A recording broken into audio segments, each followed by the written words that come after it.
A short time ago, the United States military began major combat operations in Iran. Ilikuwa majira ya saa 2:30 asubuhi kwa majira ya Mashariki ya Kati mnamo siku ya Jumamosi tarehe 26 mwezi wa pili mwaka 2026, Rais Donald Trump akiwa amevalia suit nyeusi aliweza kuposti video ya dakika 3 kwenye mtandao wake wa The Truth Social, na imani kwa wakati huo watu wa Marekani wengi walikuwa bado wamelala, lakini ndani ya dakika 3 tu imetosha kubadilisha hali ya mchezo wa ulimwengu na mwenendo wa kila kitu. Kwa maneno machache kwenye video hiyo, Rais Donald Trump aliweza kutoa kauli ya kwamba kwa muda mchache uliopita tumeanzisha operesheni ya kivita, operesheni ambayo ni kubwa. Lengo kubwa ilikuwa ni kwamba ni kuwalinda wa Marekani na kulinda maslahi yao dhidi ya utawala wa Irani ambao mara zote umekuwa ukitishia taifa hilo la Marekani na maslahi yake pale Mashariki ya Kati. Tumeanzisha operation kubwa ya kijeshi dhidi ya Iran.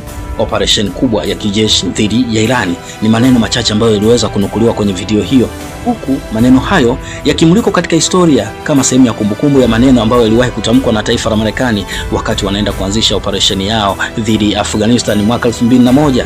Lakini pia maneno hayo yalikuja kujirudia wakati wa vita ya Iraq mwaka 2003. Kwa ufupi ni kwamba maneno machache aliyotumia Rais Donald Trump ni lugha ya kivita, ni lugha ya vita dhidi ya taifa lingine, ambayo lugha hiyo Marekani shaitumia. Lakini lugha hiyo pia kwa upande wa pili inakuja kusukuma Umoja wa Mataifa kupitia Baraza lake la Usalama kukaa macho na kukaa tayari dhidi ya mzozo mwingine mpya wa kiusalama duniani. Operesheni hii inakuja mara baada ya kumalizika kwa duru ya 3 ya mazungumzo baina ya Irani na Marekani juu ya programu yao ya nyuklia huko mjini Geneva nchini Uswisi, chini ya msimamizi mkuu au mpatanishi mkuu Oman, chini ya waziri wa mambo ya nje wa Oman Badr al-Busaid. Lakini mashambulizi haya yalilenga nini? Kwa awamu ya kwanza, mashambulizi haya yalilenga makao makuu ya Ayatollah al-Khamenei, na kwa mujibu wa intelligence na taarifa zilizoweza kutoka ni kwamba Ayatollah al-Khamenei bado yuko salama na yuko mahala ambapo ni salama zaidi. Kumbuka kwamba Irani imeshajiandaa muda mrefu, hivyo wana maeneo madhubuti ya kuwahifadhi viongozi wao pindi wanapokuwa katika kashikashi kama hizi za kivita. Operesheni hii tunaweza tukaiondolea taswira ya kwamba ni operesheni kwa ajili ya kumaliza programu ya nyuklia wala programu ya makombora ya Irani, bali ni operation kwa ajili ya kubadilisha utawala na uongozi uliopo madarakani, kwa sababu uongozi huo unaonyesha ni kikwazo kikubwa sana kwa taifa la Marekani pamoja na Israeli katika kutimiza ajenda zao pale Mashariki ya Kati.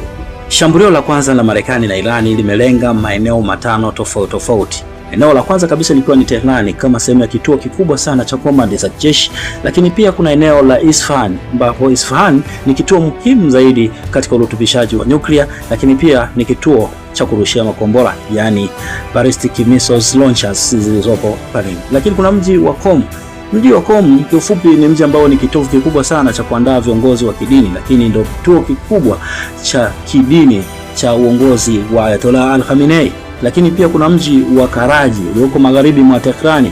Mji huu ni muhimu sana kutokana na kwamba ndo eneo pekee linalomiliki sehemu ya vituo vya kufanyia tafiti mbalimbali za programu za nyuklia za Irani.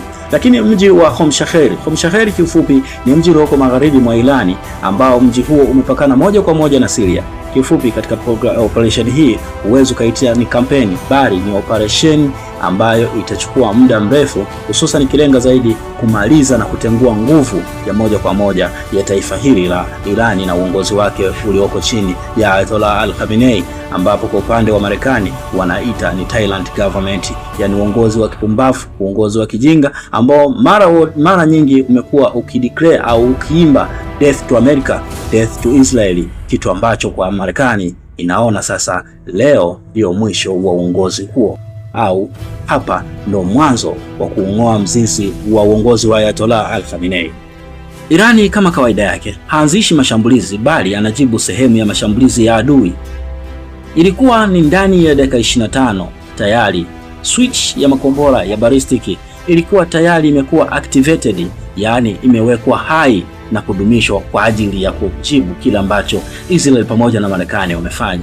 Majibu ya Irani yamekwenda wapi? Majibu ya Irani yalilenga moja kwa moja taifa la Israeli kwa upande wa Haifa, lakini pia kwa upande wa Marekani, baadhi ya mataifa ambayo yamehosti sehemu ya kambi zake za kijeshi yamekuwa ni wahanga namba moja kama target ya Irani. Taifa la Saudi Arabia, taifa la Kuwait, taifa la Qatar, taifa la Umoja wa Falme za Kiarabu, Bahrain pamoja na Jordan ni mataifa ambayo tayari yameshapata kimbunga cha makombora ya Irani. Na hili limekuja moja kwa moja kama sehemu ya majibu ambayo yalikadiriwa na wachambuzi mbalimbali wa masuala ya kitaifa, huku wakisema kwamba shambulio la kwanza la Irani dhidi ya maadui zake litakuwa ni lenye nguvu na litakwenda simultaneously, yani mfululizo kwa mujibu wa target wanazozimiliki dhidi ya maadui zake, na limekwenda vile vile. Kiufupi ni kwamba katika mchezo huu ulioanzishwa pamoja na Marekani na Israeli, ni kama Irani hana cha kupoteza. Badala yake, Irani anahitaji kuonyesha uwezo wake wa mwisho katika kuwadhibiti maadui zake, ambapo ni Israeli pamoja na Marekani chini ya Rais Donald Trump.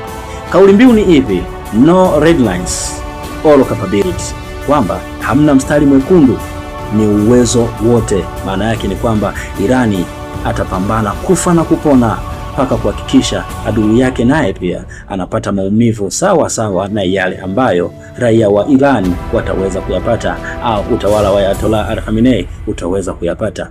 Maana yake ni kwamba vita hii inaweza ikahusishwa na umwagaji wa damu uliokithiri kuliko vita yoyote ambayo imeshawahi kutokea. Usilinganishe na operesheni iliyofanyika Juni mwaka 2025 baada ya Israeli kuivamia Iran. Katika hali ya tahadhari, tayari balozi kadhaa pale Mashariki ya Kati zimeanza kusitisha shughuli zake, na hiyo inakuja mara baada ya kimbunga cha kwanza cha mashambulizi ya Irani pale Mashariki ya Kati kwa mataifa kama Saudi Arabia, Bahrain, Kuwait pamoja na Umoja wa Falme za Kiarabu. Na huku pia mashirika ya ndege yakitahadharisha au yakisitisha safari zake pale Mashariki ya Kati, haswa kwa miji ya Beirut, Tel Aviv pamoja na Tehran. Na hii ni katika kuonyesha ni namna gani vita hii itakavyokuwa hatari zaidi kwa kipindi chote ambacho itaendeshwa.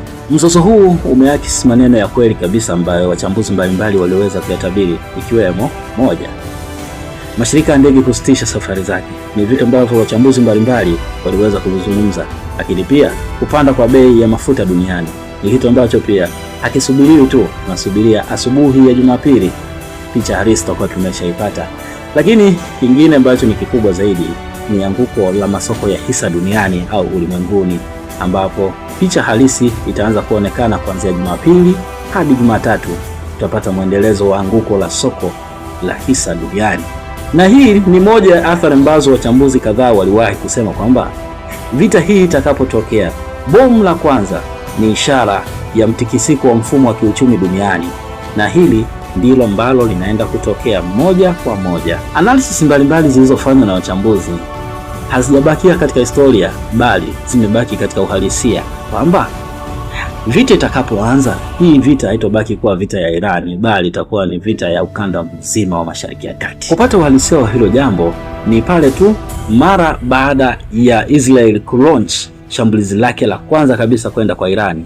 Kila taifa lililoruhusu anga yake kutumika na Israeli kama sehemu ya kuishambulia Irani tayari limeshapata sehemu ya majibu ya Irani, kwa ajili ya kuonyesha somo kwamba vita hii hainihusu tu mimi Irani, bali inahusu ukanda mzima, na kwa yeyote ambaye anaweka mazingira ya kuhifadhi udhalimu wa Marekani pamoja na Irani dhidi ya utawala wa Ayatollah Ali Khamenei. Mbunge mmoja wa bunge la Jamhuri ya Kiislamu ya Irani afahamikaye kwa jina la Ibrahim Aziz kwenye mtandao wake wa X aliweza kuchapisha chapisho ikisema kwamba mmerudia kupita kwenye njia ile ile ambayo tuliwaonya, njia ambayo hamna control nayo. Kifupi, maneno haya sio vitisho, bali haya ni maelezo na maelekezo ambayo yanaonyesha namna system ilivyojipanga kwa ajili ya kukabiliana na yeyote ambaye anahitaji kuiangusha serikali ya Ayatollah Ali Khamenei au kumaliza utawala wa Jamhuri ya Mapinduzi ya Kiislamu ya Iran. Ndugu mfuatiliaji na mpenzi wa Rugomela Atlas, nikuombe kubonyeza alama ya subscribe iliyoko chini ya video hii ili uweze kuambatana nasi kwa mfululizo wa taarifa na makala tofauti ambazo tunaendelea kuzidondosha kutokana na kile kinachoendelea pale Mashariki ya Kati, ambapo ni mzozo baina ya Marekani, Iran pamoja na Israeli. Asante.